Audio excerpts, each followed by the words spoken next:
Radio 16 WAAM presents the Ted Heusel Show, featuring interesting guests, timely interviews, and open lines. Ted wants to hear from you. The phone numbers are 971-1602 from the Ann Arbor, Ypsilanti area, or 525-1888 from Wayne and Oakland counties. Now, here's your host, Ted Heusel. Thank you very much on a Monday morning here on Radio 16, friends. This is Ted Heusel, and we will have our open lines this morning. And first of all, Ted, I have to interrupt you a little bit. Oh, who's this? This is Lloyd Johnson, president of WAAM Whitehall Broadcasting, and we're going to kind of take things out of your hands here this morning. We're going to have a day of reminiscing. We know you had a great day on Saturday when between 11 and 1,200 of your friends showed up, and the good Lord graced us with a beautiful, beautiful day for the entire 9 a.m. through 2 p.m. And a few of your good friends were still showing up about 10 after 2, wondering if they could still get in on it and shake your hand. But we're so grateful for all of those wonderful, wonderful, loyal listeners who came to honor you for your 40th anniversary of broadcasting and interviewing in the Ann Arbor area on Ann Arbor Radio. So we've got a few little surprises. We want to do a little reminiscing, Ted, this morning about those 40 years in radio in Ann Arbor, and we've got some of your old friends lined up that are going to be calling on you today. Some of them by telephone, some of them in person. Where are they? We'll have them come in here. We wanted to be a surprise, so we didn't have them in here standing around, because knowing That is a surprise. knowing how gregarious that you are. We knew that we'd probably never get you in the studio, even if you got to talking radio with some of these old friends. Okay, Ted here is a voice from the past that you may recognize. Good afternoon. Welcome to the University of Michigan Football Stadium for the surprise party for Ted Heusel. That's Steve Filipiak. That's the way he used to do it. Welcome to the University of Michigan Football Stadium. Steve Filipiak, that's the voice that came in there. And is Steve around? Well, I think he is, yes. Hey, come on in here, Steve. Steve Filipiak. Happy 40th. Hey, sit down there. I think... What was the... But of course, nobody else does, do they, Steve? Steve, what was the name of the theme song? Here, get that. What was the name of that theme song you used to have? 12th Street Ray. 12th Street Ray, yes. Pee Wee Hunt. Pee Wee Hunt. Played it for 14,000 times. I used to try to play that on the harmonica, and I almost ended up with a hernia from it. You know, that was a lively one. That's the way Steve always came on the air. Well, Ted, this is a great, great time for you, and you well deserve it. Well, Steve, listen, I didn't see you Saturday. Well, I didn't want to show up Saturday, and then you figured, well, you know, this is a surprise, so I wanted to be here for a surprise. You know, that came off my head. It was the last scab of the spider bites. But you know, this is a very important day, because how many other people have been on as long as you have? You were at Kitty Hawk when the Wright brothers were successful, and here you are still today. Well, That's a great career. Still flying high. I used to send signals back and forth to Marconi. Well, it's been a long career and a very, very fruitful one, and I think a very good one for the local area. I wonder if Bud Lester knew about this. Remember Bud? Yes, sure, he was yeah. your personal friend. Bud was an innovator, and he was 20 years ahead of his time. That's right. And Meredith Bixby, who started WOIA. Yeah. That's where you worked with Ted, was WOIA, Yes, wasn't yeah. it, Steve? You know, the one nice thing about Bud Lester is that we were spinning records one day, as everybody did, and we stopped and we said, hey, why don't we just have people call in? And Bud Lester went along with that. Yeah. Well, he started with you, the broadcast of the council meetings Right, from City Hall. right. And Lucy and I did a show from an airplane over Ann Arbor. Lucy, Remember? yes. And Well, listen, the funny incident about that is Lucy and Steve were in the airplane broadcasting down. It was a big flight day at Ann Arbor Took Airport. off from Ann Arbor Airport. Yes. And then they hooked up the parachutist, and he was going to describe as he was coming down. And the funny thing was, he didn't care about jumping. That didn't frighten him. But he couldn't talk on the air. That scared him. That's right. Froze up in the microphone. Yeah. That's But, right. Where was your WOIA studios located? On Brasso Road, on the Saline Ann Arbor Road, after you get past the Lake That's Road. the same location where our neighbor WIQB Yes. Yes, exactly. The NRS Exactly. is located there. Yeah. Yes. Very precious ground, if Bud only knew, of Traverse Point right now. Yeah, it certainly is today, no question about that. But you have seen a lot of things come and go. And Steve used to be manager out here I see. on the WHRB. Now, that was starting back about 40 years ago that you're talking about. yeah, now, all this 1947. You know, that's when it And started. this was a dirt road, just a two-way dirt road. And we used to do programs out of the outside with Ollie, McLaughlin, Scooby-Doo, and Ollie Ed, had 25,000 personal membership. card-carrying members. I know he of the would be Scooby-Doo Club.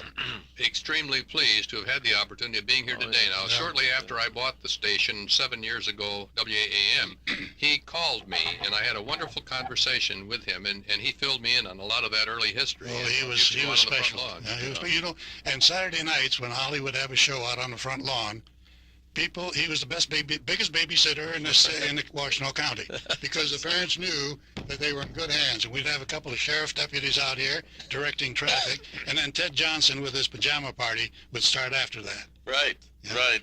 Ollie and his Scooby-Doo. In fact, there's a little race relations that went on there because people didn't give blacks jobs in those That's days right. in radio stations, and Ollie really was the first. Well, a wonderful leadership person like him in the community was certainly good. Very, for very that. much so, Lloyd. Very much so. He was one of a kind. He just outstanding personality. And I know when the services were held at the St. Andrews, I ushered at his. Ernie Harwell came Yes. out and he presided. presented a eulogy for the memory of Ollie. Yeah, those were outstanding days back then when I have never seen at one time, locally or anywhere else, that many people, air personalities at one time. And today, for instance, we used to give jobs to University of Michigan students. You know John Rich. Remember John Rich? He's one of the outstanding producers in television. Yes. Has been for years. Mort Zarkov, he was head of Columbia Pictures Right. when he worked here with Don Herman. And he never got the baseball scores or names right. Right. It never was did. the Detroit Cardinals and the St. Louis right. Blues, and it was. But there were many, many names that, of course, I'm getting so now I can't remember too much, but in the way of names. But at one time, Lloyd, for a period of about 5 to 10 years, all of this happened with all of these unusual people. And Joel personalities. Sebastian, Dave Joel, Prince. yeah. they were all- I remember a green sportscaster one time had somebody in 10th place when there were only 8 teams in the league. We did a show, John Carroll. You remember John Yes, Carroll? yes. We did a program of covering the Ypsilanti Ann Arbor High football game from Ypsilanti by the river. And it was raining. Frog Island. Oh yeah, raining like you have never seen. And it got so you couldn't see the markers on the field. You couldn't see the numbers on the jerseys. So John and I split up on the thing. He would take it for one series of plays by one school. I would take the other. Neither one of us knew what we were doing, but it was exciting. And so finally he says, "I think it's your turn." I said, "No, I think it's yours." We didn't know which team was playing at the time. Steve, in an experiment with the Ann Arbor News, tried out an election return right from the newspaper, which in those days the newspaper and the radio did not get Not along. to see eye to eye. They Yes. would erase the call letters if there were a picture taken of me or anyone on the staff in the newspaper. They would say local announcer. And it was under Bud Lester that Well, we started them That's on a one regular place, basis. one place we progressed a Right. long way, Steve, Oh, because yes, our yes. good friend Don Faber from the Ann Arbor News came to our party on Saturday, Oh, and great. we were very pleased to have them. Right, I hear that Tommy O'Brien called you. Yes, Tom O'Brien. Yeah. We gave him his start at WOIA. And if he'd have stayed in radio, we'd have been outstanding. And Lucy had The natural. John Lendecker come over, who Yes. turned out to be the #1 disc jockey at Yeah. one time That's right. in the country. He's in Cleveland now. Is that right? Yeah, WJW. And going over, like well, WAAM, I would think, just outstanding success in Cleveland. We're going to be back. This is Peggy Haynes, the County Clerk, Register of Deeds, wishing congratulations to Ted Heusel on his 40 years of service to the Ann Arbor listening area.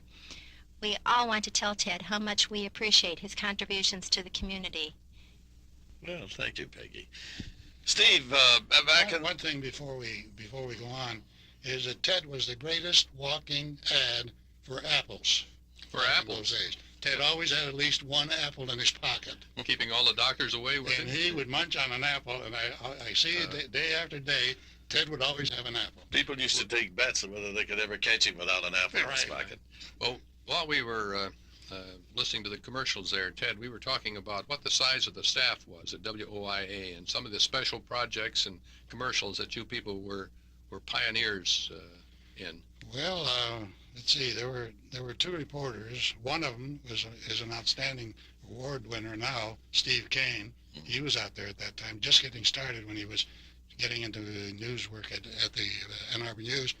Then there was Lucy. There was Jim Allen. There was Dick Harner. There were you and I, and then we had two or three others. I'd say about 12 to 15 people. Mm-hmm.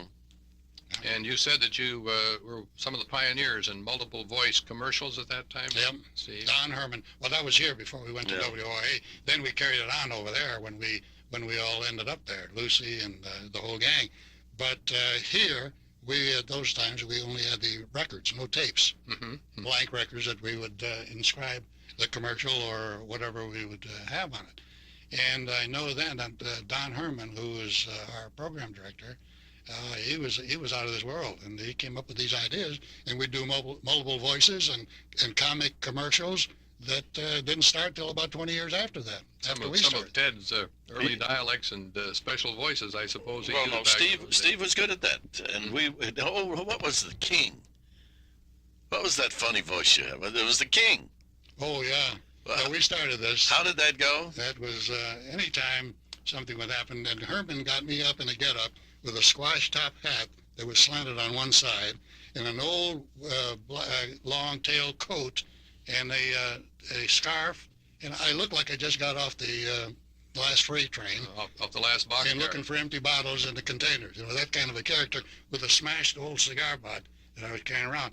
And so we created this character to come up as and he would throw it in any time during the day, on station break or after a commercial or something, and he would say, "Well, Your Majesty." Yeah, Your Majesty. What's with you today? Well, sport, let me tell you.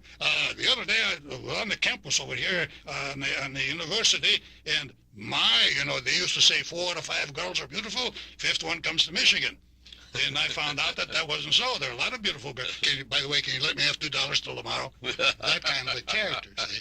And we would pop these things And in. you'd pop it in almost any time. Anytime. News Yeah, broadcast. you never knew when His Majesty was coming around. And then when Frank Babcock bought the station, I had gone then. I'd come back in late 69.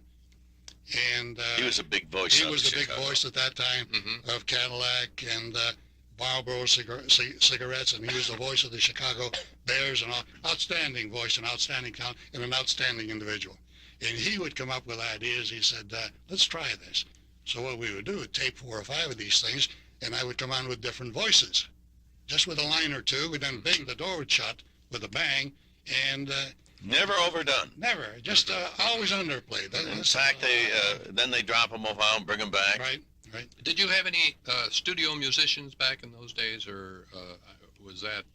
I know that they had No. studio musicians, but No. you No. were into the We records and for No, music. what they did do at HRV once, I remember when I was still in school, they had an orchestra in town of Glenn Miller's brother, Herb Miller. Mm-hmm. And the I HRV... don't think I've ever heard of Herb Miller. Yes, Herb Yeah. Miller had his orchestra, and they would play at the Michigan League, Right. and HRV would pick it up from there. Right. Mhm. Right. Mhm. We would have a program on Sunday afternoon. Gene, the accordionist, Oh, yes. Sheehan was his name. Schumann? Schumann. Oh, Gene Schumann. Gene Schumann used to play on a program here Sunday afternoon. Is that right? Well, Gene Schumann has played for our Whitehall Convalescent Home Oh, for he's many, great. many years, He's a 25 great- years, and he has a brother that's a drummer. Yes. He's a legend. an Just old-timer. like our friend Reed Pierce, who passed away just a while ago. Yes, just a few Yeah. weeks But ago. we would do a lot of Howard remotes, Schumann Lloyd. was an all-state football player when they only picked 11 guys in the whole state of Michigan. He was very We good. would do a lot of remotes in those days. We'd go on location. For instance, out of Weber's, we used to do the organist at the Michigan Theater. What was his name? Paul Tompkins. Paul Tompkins. He used to be a featured artist at Weber's. We would go out there and do a half hour in the evening. We would go down to create any occasion of welcoming the students back to the campus after the summer or something. And then we'd be in a position, location-wise, that drew people from any direction, and they would come down and watch this thing. The nightclub at the at WOIA. Remember that from what was the restaurant in downtown Ann Arbor where the great seafood is now? Right. Oh, that was, oh my gosh, yes. And they had a little orchestra there. That was the old Rubaiyat. That's when it started, the Rubaiyat. Yeah, the Rubaiyat, yes. And then moved down to the corner of... And they had a piano player there that used to play with Ted Weems. Right. And they had a little orchestra, and they Right. used to do that in the evenings. Now, But you see, remotes in those days didn't cost what they do now That's with right. telephone lines. That's You right. know, you get it for Sure. $25 or so. did you have the great concern for the rating services back then, or did you just I figure never- that you were the people to listen to, and you went I ahead never and... cared. Ted and I have talked this over many times. I never cared about a rating service. In the first place, when you bought into a rating service, and I always had to fight this with these hucksters who came in trying to sell us, and they would sell it to somebody else locally, they would give me a nice bow or acknowledgement because I paid for some of this.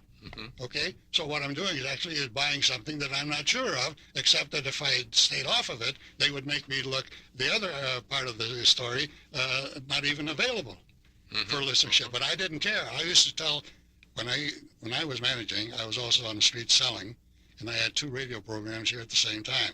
Outside of that, I had lunch, and that was a day, you see. But I used to say to the people when I was trying to sell them advertising, says, well, you got Bud Guest on with the Sunny Side of the Street. You got a kid starting by the name of J.P. McCarthy. I said, so what? That's for Detroit. And if Ann Arbor people like to listen to it, nothing wrong with that. But I would rather have 500 local listeners who would listen to my commercials that we would put on and buy from those merchants than have a 50,000 audience who wouldn't buy locally. You were trading numbers for credibility. That's right. And as far as I'm concerned, the numbers game is still going on. Millions of dollars are spent, especially in TV, to prove to the buyer that they've got that listenership. Then when they find out they don't, they give free time to these people to give them back something for the money they spent. To me, it's a circle that has no ending, and it goes on and on. And why?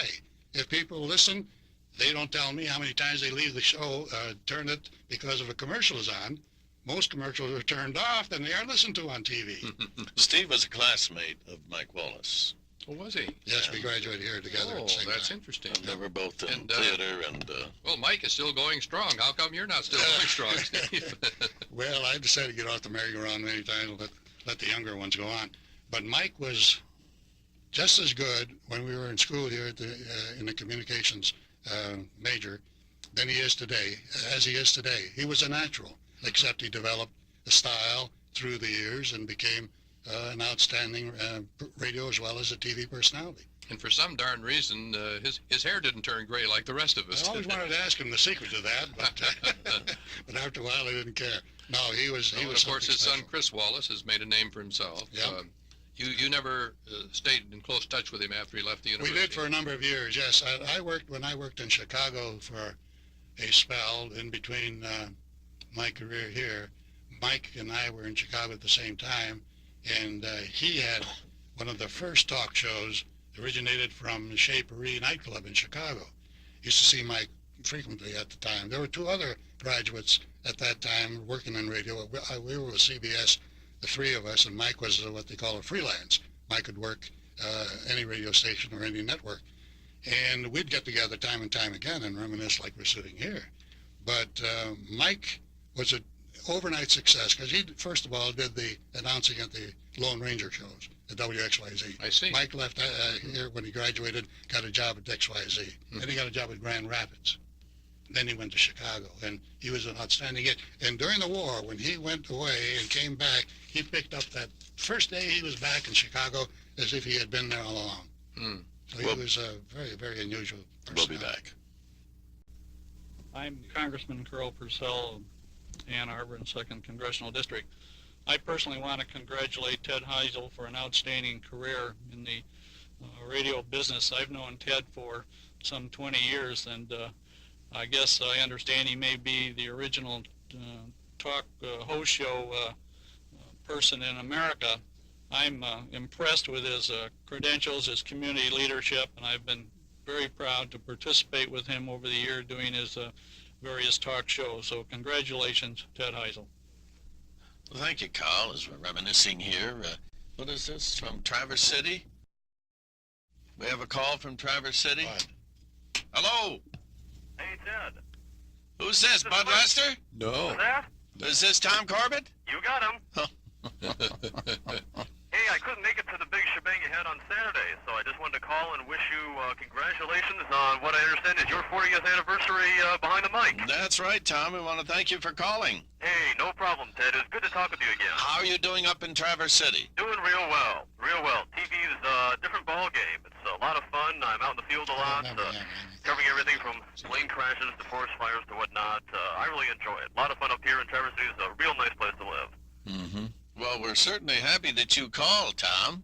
Well, just wanted to call and wish you We congratulations. remember working with you, and very happy to have had you with us. Oh, yeah. Well, when I was at WAAM, it was my best years in broadcasting were there. And, it was a kickoff point for my career, and I really have fond memories of working with you all, including you, Ted.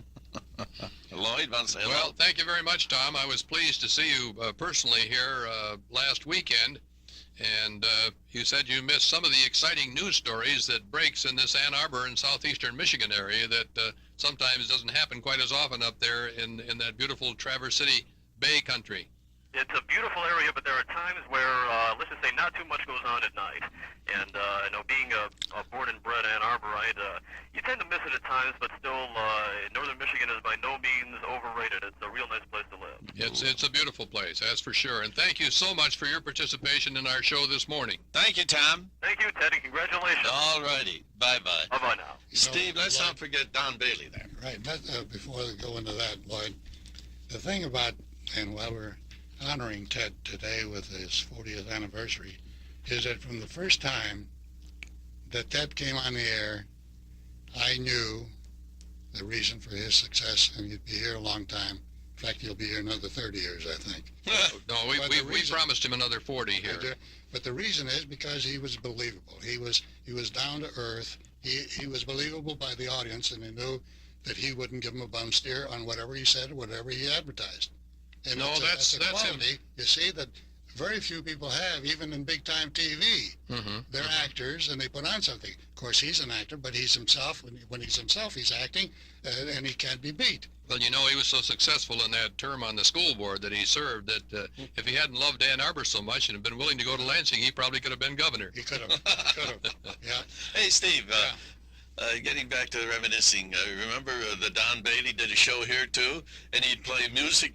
But you see, this was an act that he had. Lloyd, he would buy 78 sized records, and they would have music on it, but they would have a chance for the person who could sing the tune, like Don Bailey. Oh, yes. He would come on while the record is playing. He would come on with the vocals for that particular song, Sounded like he was being playing with an orchestra right here. backed by a 12-piece band. Right, and it was here every Saturday morning. He owned a TV show then.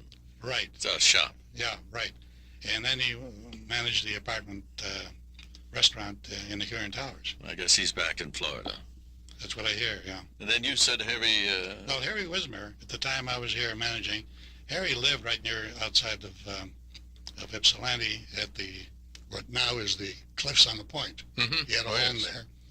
And on weekends, if he was coming home on weekends, he would come and he was on the air on ABC at that time with around 6:15 with a sports show. So Harry would come here and do the show direct from our studios. Mm-hmm. And matter of fact, right at the end of the hallway here, that's where the studio was. And then we, we went on with that for quite some time. We got started with the coaches who would come and do their program, and Bump Elliott was the first one we talked You didn't have to pay him in those days. Right. And Bill Fleming was doing some work here too at that time, before he flowered. Didn't Harry Wismer's brother, wasn't John Wismer a brother of Harry Wismer that had the station in Port Huron? Port Huron, that's exactly right, yeah. And Harry was at Michigan State, and he would commute on Saturdays. Mr. Richards, who owned the station, WJR at that time, had a liking for Harry, and he would come on weekends and do a program in WJR. He eventually became the general manager of WJR. So there was a lot of this touch of... we have another pioneer in the radio business in this community, and he's part of our sales staff now at WAAM. That's Tom Johnston. Johnston with a T. With a T. I have a little dirty trick that I play on people, Steve and Tom. The oldest trick in the book is that if you forget someone's name, you walk up and say, "How is it that you spell your name again, your last name?" And I always say without the T, and I don't help them one little bit. So I'm a Johnson without the T, Tom Johnston with the T. Well, it was Tom back in those early days. While Tom is here, I couldn't understand, or you couldn't solve what I thought was a puzzle of how this could happen. But Tom Johnston, when he was here on our staff, used to tape the football games and basketball games of the high schools and then sell it the next day on the repeat basis. And I thought to myself, how can this be? He's quite a salesman, because the game was over and the paper showed the score, but Tom had an idea, and it was quite successful. The people would tune in. He sold the show to sponsors, and they would replay the thing, rebroadcast it. Well, Tom actually started with the Coach's Corner. He was the first one That's right. to have all the coaches on the air on Saturday morning. That was his idea. And then he started with the Saline Hornets. That's right. When we were at OIA, we couldn't. We had to go off at sunset, and of course, we did the sports. And I remember going down to Bud Stein and Ward Gates, who I think it's wonderful that they are still. The company, Stein and Gates, still is a sponsor on local radio, Right. which tells you something about the loyalty and the strength of radio as an advertising medium. Yep. For 15 minutes, I think they paid $3 a spot for 3 one-minute spots, and we started putting on the high school coaches, and before long we expanded that to an hour. We'd have them call in, and Gary Sanch, who does some of the play-by-play here with John Fountain for Eastern Michigan, used to come in and take football scores for me. And Don Howe, you remember Don? Yep. He used to do that, and he's now a broadcaster somewhere. And He used to broadcast the Pistons. Well, he got a job at JR after he left here. He got a job at JR as a sports. And so was John Fountain, wasn't he here? John came in here, and he took over the sports when I left to go to 50 in Detroit, and then Larry Zimmer also. Larry Zimmer, right. There was a career there locally that he went to Denver from here and still there, doing the pro and the local sports there. But we did a lot of sports at WAAM when I came over from OIA. Bob Wagner, they had an afternoon sports show on, and we were able to. In those days, they didn't even know, schools didn't even really know what to charge for rights fees. I mean, they were so happy to have you do something. Little schools, for example, on the high school level, would put up a press box. In effect, you'd stand out in the open. That's right. And we used to replay the game. We used to have a game of the week, and then we'd replay one on Saturday morning, do a live one. This thing that I mentioned with John Carroll, when we did the play-by-play of the Arbor Ipsy game, they had built a special box on a telephone pole, and we sat out there in the driving rain. I remember that. Doing this broadcast. It's unbelievable. Tom's been a contributor here in the early radio days that has been copied now, and is a normal standard thing. They still do rebroadcast, not even on that big deal. Well, then it was under Bud Lester, though, that you got us up on South View. Right. For the first of the art fairs. Right.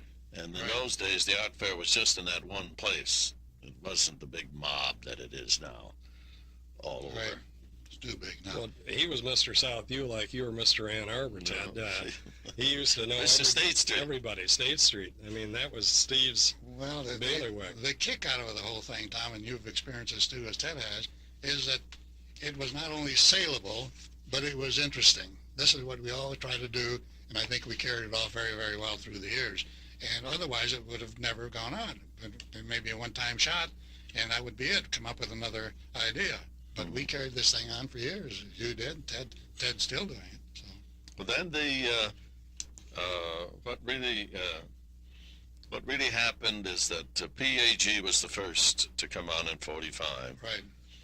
And under Art and Paul Green. Paul Paul Green. Green. Yeah. and then HRV in 47. Later, right, in 47. And then WOAA in 57. 57. 57. I was So trying to that's- think of the year. Ted, I wanted to ask you, with all of your experience in the civic theater and all, did you people here ever produce any original radio dramas or anything here? Well, we used to at WUOM. At WUOM you did, There were yes. scripts, Mhm. yes. And do you utilize the students that were dramatic Right. dramatic art students? And who would do the writing for those, or would you use a script that was already Well, they written by usually someone? were scripts. So, well, they had people writing scripts. They had the forces then to do that. I know this instructor down at WWJ, we had several young ladies that modesty was at a little higher level in those days, and he'd get some of these risque scripts and for practice would have us reading those parts, and of course he would sit there and roar with laughter as everybody would blush all over the place. He had 19 and 20-year-olds, and many of whom had never met each other before and who were sort of playing lovers and romantic interests and that type of thing. And, Civic Theater used to rehearse in the storage room of WPAG. Well, talking about on-the-air plays and dramas and all that, we started back in those days where, say, for instance, Cary Grant would be opening up at the Michigan Theater. They would make a call, or we would place the call because he was all set for it, and I would interview him in the afternoon, usually around 1 o'clock or 1:15, and maybe a 2-3 minute interview on the air. They would send a script to us, and we would do this with many, many stars who were being featured at the Ted, we've got another guest here. We'd like to have you listen to this voice for a moment and see if you can identify this voice out of your past. Joe Stefik. Thanks for many, many years of working together with you at another radio station. I'm proud of your achievement of 40 years in broadcasting. Proud you taught me the magic and imagination of radio. As you once told me, television has imagination, but only expands it up to 21 inches, whereas radio goes on forever. You also taught me how I could come in on Saturday mornings, for example, and not have to shave because it was radio. You also taught me how to eat an apple on the air while talking with people on community comment. Best of luck to you. Congratulations. You're part of radio history, and I thank you for it. Well, that's the nice and lovely voice of Joe Stefik, who used to sit in. He was the only one that would sit in for us when we went on vacation. So, Joe, welcome. Thank you very much. Joe, Hi. come in here. My gosh, long time. It has been. Good to see you. This is like coming home, Ted. Well, thank you, Joe. It's nice to see you again. Hey, we're going to, let me see here. Yes, Hello there. yes, How are you, Ted? I'm fine. Oh, good. Congratulations. We enjoyed your party on Saturday. This is Katie Rankin. Well, Katie, thank you for coming. Well, we were glad we could, and I wanted to also invite your listeners to come on Friday to the Women's City Club to enjoy the tables and tea that's going to be there.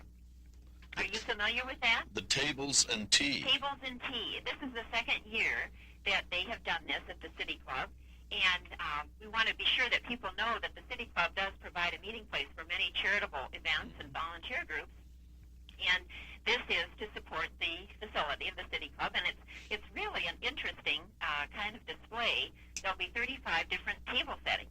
Mm-hmm. And there will be, it's a $5 admission, and tea and refreshments are served, and then also luncheon will be available for $6.50 What are the hours? from 11 to 4.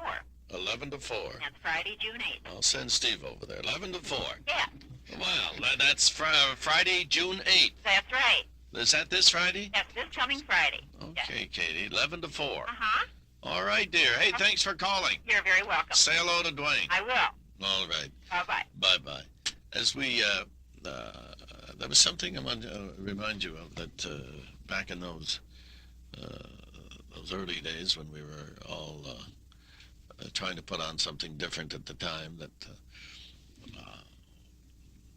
Bud Lester and I completely forgot it, so fill me in here, Steve.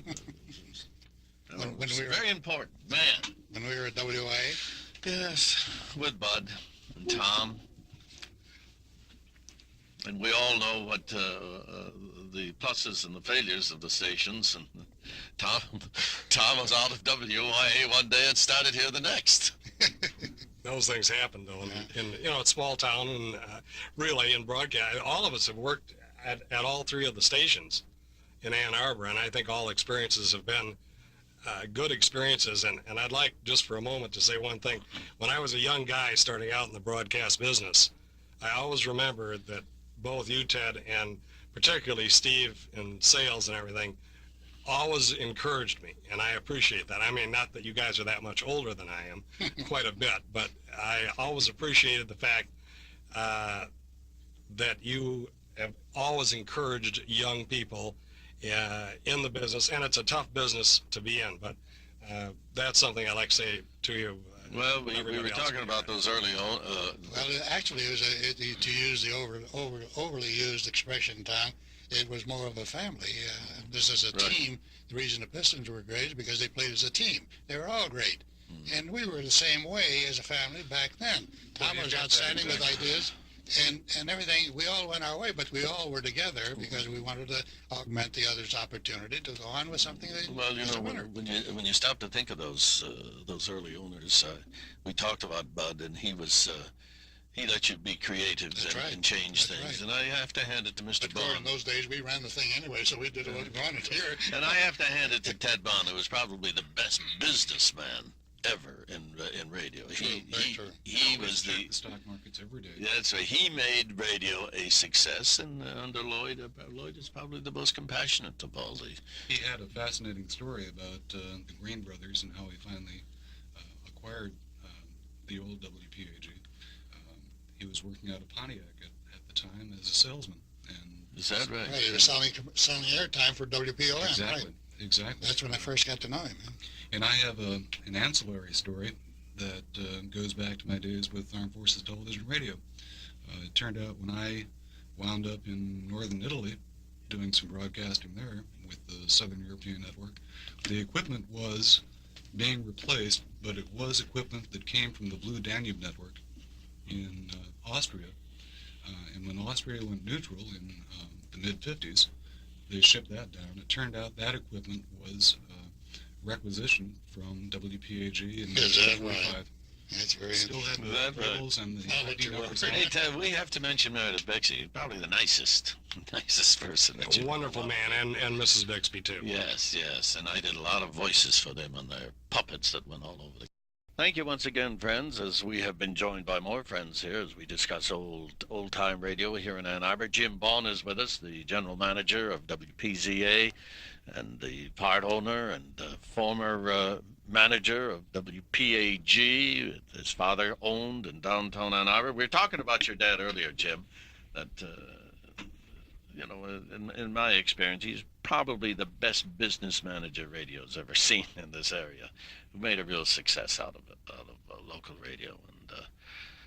And now you're in that spot, and you were in that spot, and we think about some of the old names that your father had there at the radio station when you were a little kid. You're right. I was a little kid. You remember that? 6 years old when they put the station on the air, and had a chance to meet all the initial people. I don't remember some of them because it was too small at the time, but some of the key people that were there, like Howard Heath and Bob Ufer and Al Sanborn, Dave Pringle, Ken McDonald, just to name a few of them, were there. I think that crew was with my dad probably about 15 to 18 years during a period when the station The same was doing very people. well. Yeah, Same people. And Jim, the thing, I interrupt you for a moment. You mentioned McDonald. That's a point that makes local radio interesting because Ken would come up with ideas and be successful with it. Then we would top him. then he would come up with something. And there was always this competitiveness in local radio that stood the town real well in a matter of interesting programming. Mm-hmm. And Howard the same way with his Farm and Home Hour. That was very unique. This is a guy that built that all himself, right? Yeah, Howard came in on his own, and as a matter of fact, he purchased the time initially and went out and sold the time to clients and did his own show. And I don't recall being there, but from a conversation that about a year and a half later, he developed into a position where he got his own show, and for 31 years, he put together probably the Midwest's finest farm show. That's right. His name went beyond the local area too. I mean, he was recognized as outstanding in that nationally. Then he got his own network. Yeah, he developed the Michigan Farm Radio Network, which is still run by Bob Driscoll and John Stolman, and doing very well. Did you ever have to fill in for Howard? All the time, with his family home hour at noontime. Went on vacation or something? Sure. And I was very good friends with Eva, and I guess we should not neglect Howard's partner, Frank Giggler, who worked for years there at Frank worked for years WPAG. Now, Dave Prince, did you become friends of Dave? Yeah, when Dave came there, he's initially on the air, and in '52, when we put Channel 20, the TV station, on the air, it was run, they had a program director that ran it for about a year, and when he left, Pringle told my dad, he said, I can just do that and do my other job too. So at that point, Dave took over running the TV station. We moved all the stuff out to the transmitter, and at that time, I started working with him, initially with camera work, and then with the film chain and production. And I was between the junior and senior in high school. This station was very small. He went to vacation, and I ran the TV station, which was I really enjoyed that part of it. I got to know Dave real well at that time. And you know, your dad, at that time when I was with him, we talked him into having a man on the street show, which very few stations, there was one in Chicago, WCFL did, Man on the Street, and I got the idea when I was with ABC at that time. When I came back, his dad, it was tough to sell him, but he finally said, okay, and as Charlie Wilton did the treasure chest from in front of Daniel's Jewelry downtown Main Street, and he had people opening up the chest with the keys that were handed out, and became very successful. And I did the Man on the Street thing out of the Nichols Arcade. And Ken did it later. That's right, yeah. Hey, we have a call from Jim Michaels. Hi there, how are you? Well, we want to thank you for calling. Well, I just called to say congratulations, Ted. It doesn't seem possible it could be that long that you were on the radio. Of course, that's longer than I am old, but I had involvement there, and WAAM was the first place that I had worked in back in the 70s, I guess, back in '73, and we used to listen to you. I'll tell you a story, and while you're telling old radio stories, I'll tell one from the '70s. Doug Boynton and I used to sit in the newsroom, and I was a kid in high school, an intern, and we used to listen to you in the morning, and of course we used to take pride because we were on at 5 minutes before the hour, and you'd come on to some of the same stories we had there at the top of the hour. We used to wonder, gee, is he listening to us or what? But there was always a very healthy rivalry in the community, and PAG was always a very well-respected station, and I think really, as far as we were concerned, because Ted was there, and he had a big following, and PAG always tended to do the kinds of class things and community-oriented things that a lot of the stations pretty much gave up in the 70s. That's right. That's right. It was really was very exciting, actually, to be learning the business in a small market that had really the potential and the talent coming through it that was ending up in the Detroit markets, and of course that's where I went later on. But we had Alan Allman, I remember there, working. Well, you know, Arthur he could stay awake. Penhallow used to work at the over in Saline. He started over there in the AM, and before he ended up in Detroit, I guess he bounced around a little bit, but he just finished 20 years in the same shift at WRIF in Detroit. So there's a lot of people. Jim Harper, who's on NIC, he worked at WAAM back in the 70s. People may not know that, but as a matter of fact, he was my boss when I worked in Detroit. But and as a matter of fact, we dug up an old tape of him, and he just about had a cow. But there's a lot of people who have come through the station there, and Ted, it's just amazing to me that you've stayed pretty much in the same place there for so many years. So, in a very volatile business, and my congratulations to you. Hey, we want to thank you. Hey, thanks, Ted, for talking with us, Jim. Jim Michaels. Thanks. Thank you, Jim. Jim Bond, I think we kind of reached a real peak during those years of the rioting in Ann Arbor. I don't think anybody came close to us with being on campus every single night and bringing the terror and the actual scene right to the radio. Yeah, matter of fact, with your community comment show at that time, I think that our friends with the local newspaper got a little bit jealous because the big things were happening were broke on your morning show. And I remember the one morning that you were trying to do your show, and they were riding across the street at the draft board, and our windows in the Heusel building were lined with CIA agents, and so the people in the street looked up and saw them, and it got a little bit emotionally overwrought on the stairway, and things like when Charles Thomas was being interviewed, the time that he was going to the churches and stopping services and demanding money, he was on, and some of the people who were on the other side, we were all in that one little studio, and but those times were great times for community comment radio. Yeah, demanded it. Ted, you recall, because this was at nighttime, you recall when they all gathered in front of the president's home on... I was there. And they said we were doing the remote with Don Herman and all. Right. And when Sheriff Harvey brought the dogs out and all those things, there was a crispness and a volatile atmosphere there at that time that could have gone really into something uncontrollable. Yeah, we were there, and I can recall one time and I think PhD was there too, when they were going to announce the success of the Salk vaccine, and the local doctor was part of the deal. Anyway, they held Thomas Francis, right? And they held a press conference. NBC was going to break it out of the Rackham Auditorium.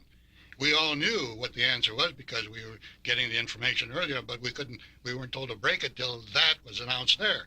And NBC went and broke it before even they broke their own story before anybody else, and nobody could figure out what the gain was there. Well, I remember very specifically Bob Buford coming up to me one day, and he says, "Come on with me." He says, "We're going down and to the conference of the new football coach." And there weren't very many people there.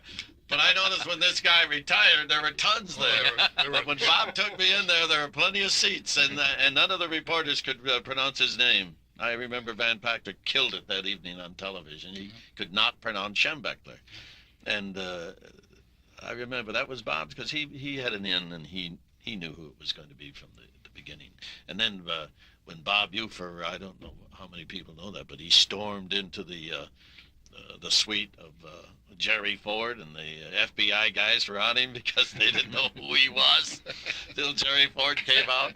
And Bob Ufer was a very important man. You know, he was very important in selecting the athletic director, and he was big. Well, I'll tell you one thing that nobody, I don't think, duplicated his hold as far as having a success on the air. I don't know of anybody. That's right. When he was asked to be the originator at WJR for the broadcast, it was only with the proviso that WPAG, his home station, was the one that originated, and JR didn't have the exclusivity that they have now of being the, what do they call it, the big deal now, that when you have it, you're the only one originator. That's right. This was Bob's, and he couldn't have done it had he not had that powerful hold as far as an audience is concerned. Steve, Bob was a big enough and important enough person that he could get away with things you and I would never dream of. For example, he would always have his pregame interviews from the stadium with the two coaches. And what he'd do is say, we're going to take a commercial break, and I'll meet you down in so-and-so's locker room. And sure enough, 60 seconds later, he'd have a tape recording going of an interview that he'd done a day or two before. And then he'd take another break, and he'd say, we're going to go across the way and go into Bo's locker room, and sure enough, there came up that interview, and of course that was on tape. Ufer never left the press box. 60 seconds after the interview with Bo, he was all the way across the stadium and back up, third floor on the press box, and there he was ready to go again, and he never gave it away. Jim, I don't think we had to pay coaches in those days. No, it's a big deal. They even printed in the newspaper what they're making, right? Yeah, right. He had all those talks with those coaches. Tom would get into the inner offices of all the coaches down there at the athletic building, and they were happy to be on. They were happy. They were nobody had their hand out, and I guess I started selling the Bob Elliott Show to outstate stations when we were originating it here. But let me say something about Bob Ufer. He was another guy who always helped everybody that he could that was in the business, and he had great enthusiasm. And in regard to what Steve said, Bob was extremely loyal to Mr. Baughan and to Jim and to WPAG his entire life, as he was loyal to Michigan, because in 1945, when they went on the air, Bob was, of course, as he always did, was selling insurance, and he went on, and Mr. Baughan put on Michigan football. I'm sure they had a heck of a time getting sponsors because of the Detroit stations at that time. And I think that it was great that he had that loyalty all these years. Well, that's been the big part of your PAG, was it not? Oh, yeah, definitely. The loyalty of the people who were there. And then we still have people in this era, like Tom White and Dean Erskine, that have been with me, basically. Tom's been in the radio station longer than I have, and Dean's been with us 15 years. And that's what it takes in a community to build that community feeling for again, the reliance, because it's believable. It was honest. There was nothing shady about the thing. It was an effort that was there and made itself felt in the area. Hi, Ted. This is Larry King in Washington. I'd like to personally congratulate you on this, your 40th year in radio. It's quite an accomplishment to have a 40-year career in any business, but in radio, an achievement. The people of Ann Arbor are very lucky to have you as their watchdog. Talk radio wouldn't be what it is today without you helping pave the way. So once again, congratulations, Ted, from everybody here at Mutual Radio. Like he was my buddy. Larry King, Steve Filipiak, Tom Johnson, Joe Stefik, and Jim Bond with us as we're talking about old-time radio here in Ann Arbor. Yes. Ted? Yes. Just want to add my tribute to you for your wonderful help for 40 years. One thing I would like is your recipe for your charm and memory. Beef Holland. This is you, guys. You know that. Best wishes and to your family. All right, thank you. Thank you, Hugh. We're here at 11:30. Jim, we were talking about some of these old instances back in those days when things were different. Let's face it, radio was different. That's definitely was. AM radio was still on top. FM radio Yes, and you had to change with the times. Right, exactly. And you were fortunate to have an AM and an FM, and you do not simulcast. No, we don't simulcast at all. We haven't for a long time. And as of last April, we have two separate formats. Although with the AM, we stuck very much to the older format with news, sports, talk shows, and play-by-play sports, and it's working out pretty well. And you have two separate staffs. Yeah, and that's different. So it's a very expensive proposition. Well, and to your credit, it's not repeated as you have just announced your technique and your format, because I can remember the days when they wanted FM because they wanted to get away from the terrible music that was being played on AM. So they allowed all these FM stations to be licensed. And then they became so raunchy with their music that you couldn't want to play anywhere. So they outdid themselves. And they said, in other words, what they said is, why'd you give us a license? We don't know what we're doing. See? But you held on to it. You played good music on your FM station, and you had separate programming. That's right. Which is what the game was all about. Hey, I remember something now that nobody else remembers. When Bob Ufer had a sports show that was so hot, and this was back in the late 40s, but that sports show was so hot that I remember people used to lay in the... in fact, I knew of one team that laid in the bushes. They were going to get him. Do you remember that hot sports show? And he would say anything on it. He would call them terrible names. No, I don't remember the sports show, but we found, we were cleaning the Heusel building here over the last 6 months. We found some great big electrical transcriptions of his sports show, and we haven't had a chance to dub them off as yet onto cassette. Oh, you still have turntables that will play it? No, we had to find somebody with a studio with turntables because, it went from the inside out. Yes. You remember that, sure. Even I remember that. Yeah. Well, here I remember they could record at one time. Yes. Before, years and years ago, they had some kind of a recording. We were talking about Oliver Red Ellis. Red Ellis. Scooby-Doo Club used to do that every Friday night. You'd come into the studio and he'd make a recording for you. And we can't forget Jim Allen, who actually put a couple of stations on the air. Engineer. Exceptional man. He was a gentle man, and he knew his business. he was ahead of the game in engineering. Well, I think this all points out something we've talked about how the Detroit market has always seemed to overshadow the Ann Arbor market, but perhaps if you look at it in a different way, that allowed Ann Arbor radio, WAAM, the old WHRV, OIA, WPAG, and so on, to really develop something unique. And I think Ann Arbor's radio history is just fantastic. What about, did your father ever talk radio in the early days to you? Well, I was brought up in the home when the stations were put on the air. Did he bring it at home? Oh, Did somewhat, he talk yeah. about it? Mm-hmm. Did but you not know? extensively, no. Did you know you were going to go into it? I had no idea I was going into it, and I think I was 28 years old before I finally decided to stay in it. So I was on the air quite a bit when I was in high school, and if it hadn't been for the sales part, which You I used worked to with sit Ken in for McDonald. that Howard Dees show, I remember. Oh, yeah, when Howard got his accident, so I'd be out top of the morning to your neighbors out on remote. And remember one time he got in the accident, and on Monday morning, well, Dave Pringle brought the stuff up from his, at that time he had a book with all the commercials in it, and he came up with these commercials that were all so old, they were yellow. There was nothing up to date whatsoever in the, probably 2 years old, everything in it. And if I hadn't had a little farming background and be able to work it out, I would have been in real bad trouble because they were talking about planning, and it was in the fall. How long was he laid up? He had a terrible accident. Well, Yeah, it's quite a while. I recall. I don't know exactly how Was long. that- but When he had his jaws wired up, that was the one I think was over at the Wayne County Fair. He was out close. Well, he was doing his show with the wire still on his teeth. He couldn't open his mouth, but he was doing his show. He was out about 2 weeks, and then when the accident out on the old Ann Arbor Saline Road, he was out for a week or two at that time too. But that first time he had extensive plastic surgery done on his Yeah, and entire rebuilt face, his face. Yeah. Now, he actually went out and brought the farm, or the old fairs into the through remote into the station, right? Yeah. Mm-hmm. He started all those. Yeah, I did the remote, and we were the first ones to have a remote trailer and buy right trailer sales in Ypsilanti, which is a long time gone, with our original trailer, which we had for years, and we did just about every fair. We go out and do the remotes. Now those have all changed because it used to be a county fair. We'd have the people in the community on the air. It was all active. Now they're car races, and they're they don't have completely changed over. We don't do the remotes. How many farms are there really now in Washtenaw County? Small number, I'm sure, compared to the days of Howard.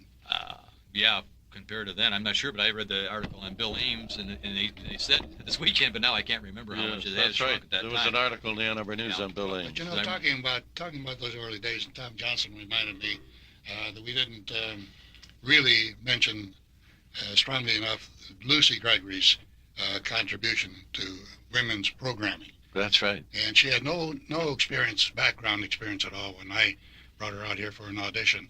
And she took to it like a duck did to water. And she built an audience of women listeners because she went out and got many people to interview on the air. She had a natural ability. She'd ask a question and let the interviewee answer it. Mm-hmm. She would never answer for the interviewee, as a lot of interviewers do today. That's right.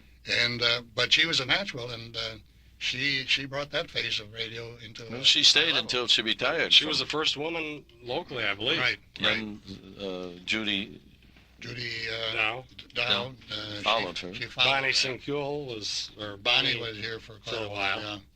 But she... Lucy, well, it was Lucy Dobson when she came to work for us, and she did a fine job. That was the time, and Ted was with us at that time. Remember we ran remember the cooking show we ran out to the Fox Village Theater? Oh! Between you and Lucy's audience, and we had 950 people there to That's watch right. a cooking demonstration. It I was mean, think the packed. power of AM radio at that time. And Lucy would never ask a yes or no question. Right. No. She'd always get an extended response to anything she asked. She was at PAG when she retired. She retired from PAG, right? And it was sad that day. Yeah, we had a little get-together down at the Heidelberg, and it was kind of a sad time. Because, as Steve says, Lucy was, she brought something new into the Local market. radio, right? Well, I remember during the time she was there, I put her desk in the sales department because she was so upbeat and cheerful all the time. Got everybody up and going. So You remember the day? It was a holiday, though. And she didn't think anybody would be listening on the holiday. You want to say that? You I can't remember what she offered to give away. Was it her cookbook? Cookbooks, yeah. and Cookbooks that were being sold. And she offered to give them away, and the phone started ringing, and really, It cost her a few bucks to get those cookbooks out to people. You see, you never know who's listening. You never know who's listening in radio. Well, I was taught back in the old days, when you're on the air, you're talking to one person. And you're so interested in that one person to get your point across to them that it spreads like a pebble thrown into a pool, and all the people that are listening are going to gain the same thing you're trying to get across to that one person. And she had that knack without, she didn't, when I brought her out here for an audition, Don Herman at that time was the program director, and he knew that she was going to be there for an interview. So she went in and read the copy that Don had for her, and he walked in after 5 minutes and says, well, that's fine, thanks a lot. And with that, she was excused, and she went home in tears, thinking that she had flopped. And by that time, I talked with Don Herman, and when I called her, she was just completely depressed. And I said, well, when do you want to start? And, when she gets excited, she just would stutter. And I told her then that she passed. He said, well, how come it took so short a time? I said, because he was convinced in 5 minutes that you were capable, and there was no point in carrying on the interview. And then she stepped right in, and from that first day, she was something. And then we used to do a remote at Arborland in the winter. Schoolhouse. And the schoolhouse there with no heat, and the turntable would be frozen. Yeah. In that old trailer? Yeah. Well, Ted, I can remember back when we started the coaches show at the Frontier Beef Buffet on Monday afternoons, sponsored by Coca-Cola. And we started out, Bump was the coach, and there might have been 10 people. And eventually it turned into what the Monday coaches meetings are now. Right. We used to have the football coach on, and then we got into the basketball coach, Dave Strack, and so on. And from a small thing, that grew into be the Monday coaches meetings. That's where it all and now started. Is held before a 500-600 audience at Weber's every Monday afternoon during the football or basketball. They won't let them broadcast it anymore, though. No. Used to, the purpose was broadcast at that time. And by the way, speaking of Howard Heath, I've got to make one comment I think we'll all agree on is once you heard Howard read a commercial, you'll never forget it. And he was the one who really, with his farm show, brought attention to the outlying communities. Well, I remember when Ted Bond took me off the air, I was running for school board, and 10 candidates appeared in his office to make me stay off the air during the campaign, although we weren't talking about it or anything like that. And he had even offered them equal time. And I remember that, yeah. But we had to get somebody in to read the news and so forth, but I was there, and that went on for about 4 weeks. And it really irritated people because we had won by a majority of more than 3,000 votes, more than anybody else. But I remember we went off. That's right. We went off the air that day. We'll be back. This is Mark Ouimet on behalf of Ann Arbor City Council. We want to congratulate you, Ted, on 40 years of broadcast service to our community.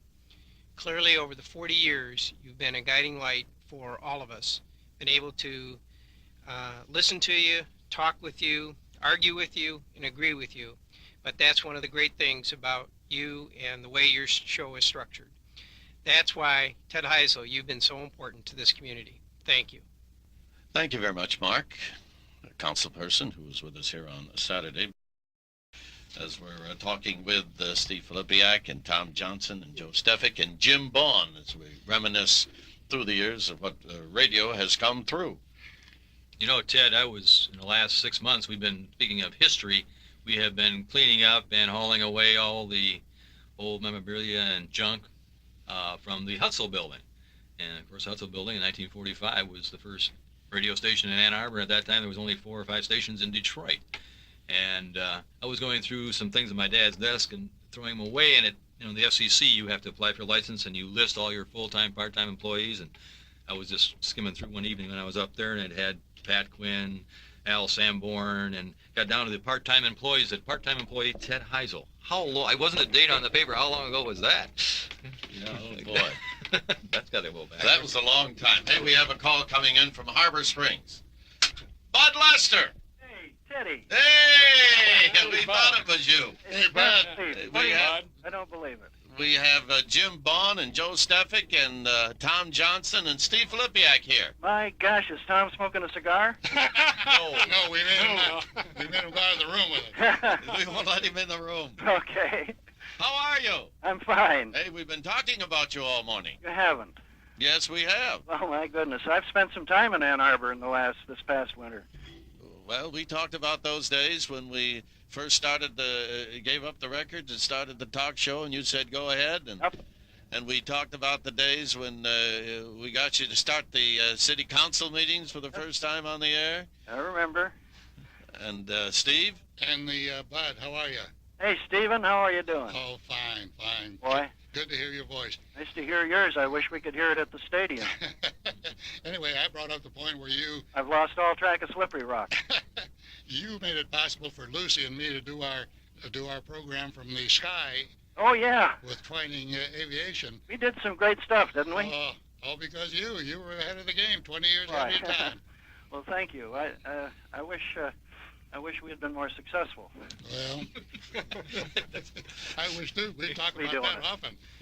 Innovators don't always make a lot of money, but they have a lot of fun. Remember when you put the phones in the car for the news people? Yes, sir. To be ahead of you were ahead of Detroit, ahead of everyone else. And Bud, it's been bothering me. Ted and I have talked about this. What was the last name of the fellow that came out? Dan.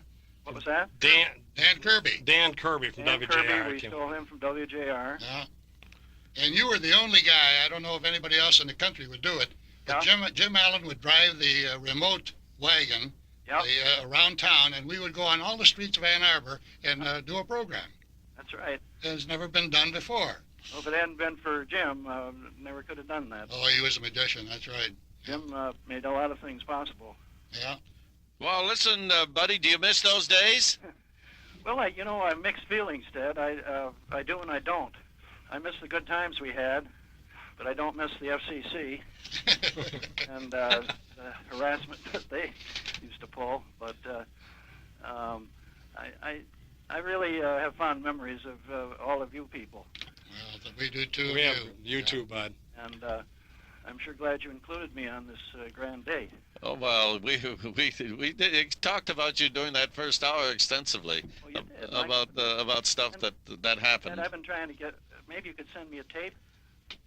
Well, maybe we could. Could you? Yes. I'd sure appreciate it. Yes, we will. All right. And how's everything going with you, Bud?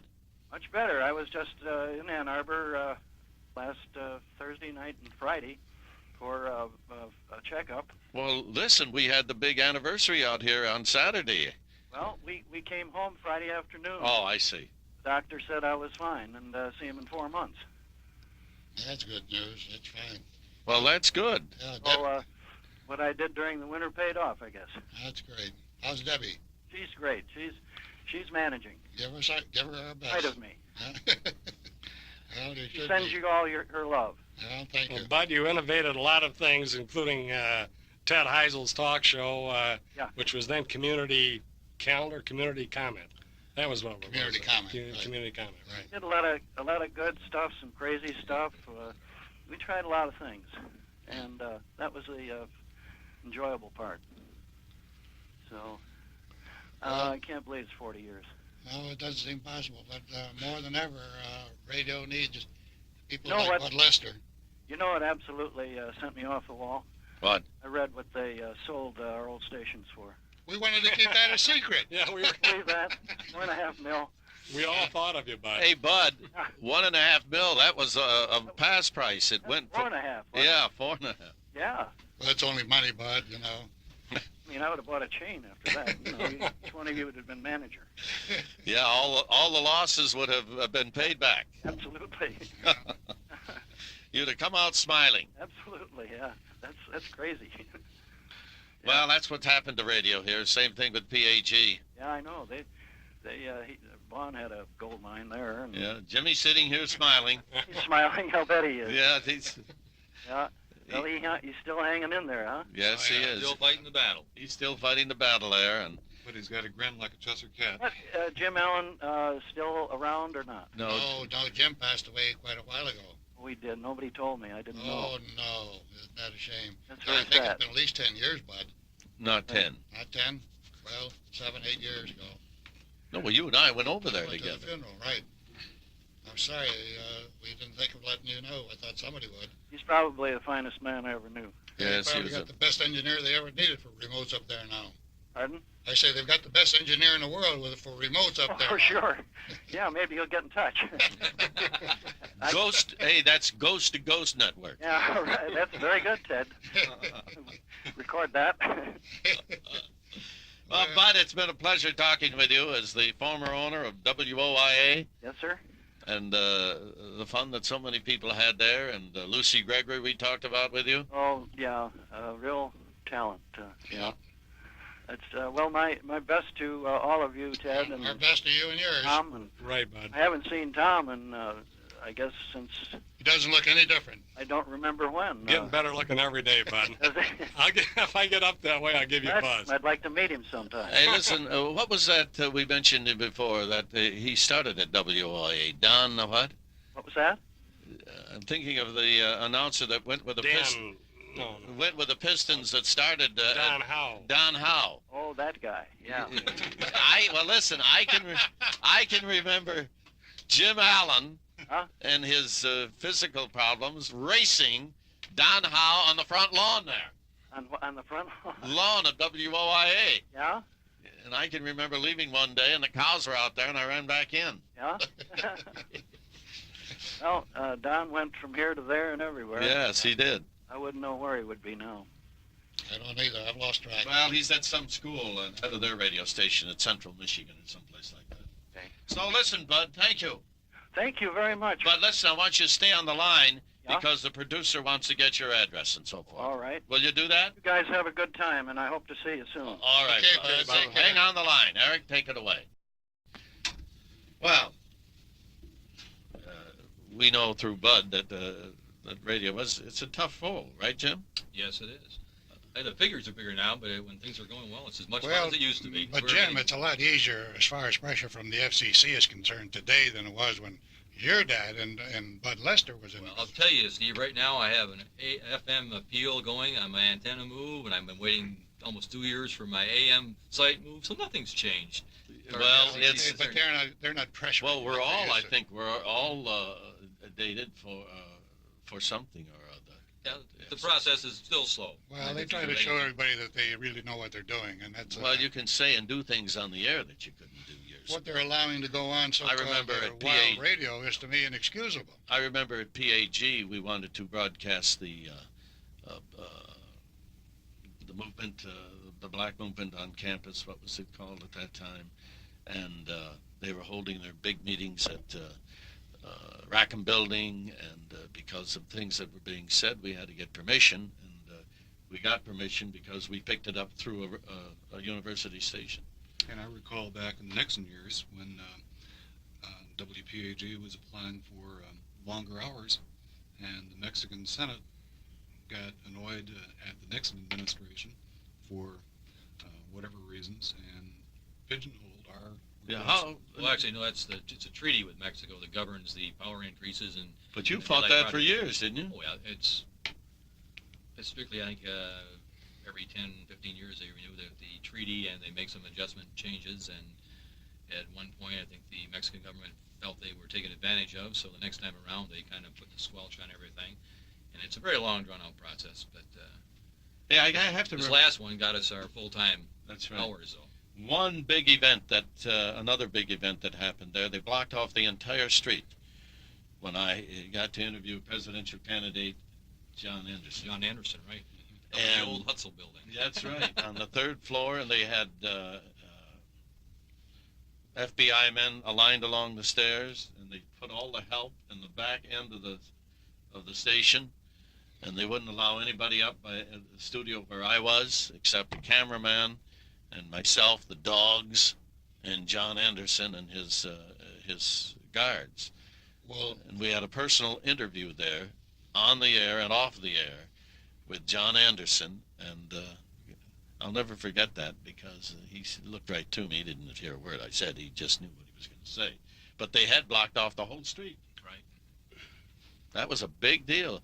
And John Hathaway was responsible for that. I have to thank him. well, you were You were with Jim Allen and Lucy and me in that wagon in front of the Michigan Union when the astronauts... No, I wasn't with you, but you were there. Okay, and they were supposed to Right. have an uprising around there, keeping the astronauts from coming in through the entrance Right. of the Union. Yes. And there was tension in the air at that time, and I was told, don't worry, they're coming through the front door. And it ended up going through the side door, through the pool room, then coming down the billiard room, and then coming down to the ballroom where they had their interview. Right. Right. Well, as we're coming towards the end here, is it just tough work for you, Jim? Is it as exciting as it always has been? Well, right now with the transition of the stations that I'm associated with now, new call letters, with the change in formats, it's very exciting. It's on a real growth You mean plan. you're going to change them? No, from the change a year ago. Okay. It is really, really exciting with all live sports and things that we're doing. Okay. It's real exciting. And your staff is really bigger than ever, right? Oh, yeah. Joe, do you hope to get back in? I sure do. I think, as you know, Ted, radio has always been my first love, and it's just wonderful today to be sitting in a studio that has memories for me with some real legends of Ann Arbor radio, Steve Filipiak, Tom Johnson, Jim Vaughn, yourself, Ted, and it just feels very, very good to be back in here. And congratulations on 40 wonderful years. And then Tom, he's still with us. Well, I come out, as you know, when I'm not in Florida, I'm up here and try to help out a little bit so I can come on and have coffee with Ted every morning and do some work for Mr. Johnson, Lloyd, who's I think is a great addition as an owner here in the Ann Arbor radio. And Steve, he just sits back and laughs at it all now. Huh? Well, I marvel at the opportunities that these youngsters have now who are in the broadcasting business. It's wide open for them, Ted, and there's no stopping Jim, for instance, in what he plans to do with radio here in Ann Arbor. And could be followed by other radio stations. No reason why not that you start here in Ann Arbor, Jim. Jim's going to be the home base for the Detroit Tigers soon. Great. That's news to me. Ted has to pull one out all the time. Anyway, Ted. Ted's gossip again. Anyway, Ted, I add my congratulations to you on your wonderful career, and keep it up. For an old man, you look young. Yes, that's bee pollen, baby. Serving southeastern Michigan's Golden Corridor, we are the Whitehall Broadcasting Company. We are WAAM, Ann Arbor, Ypsilanti.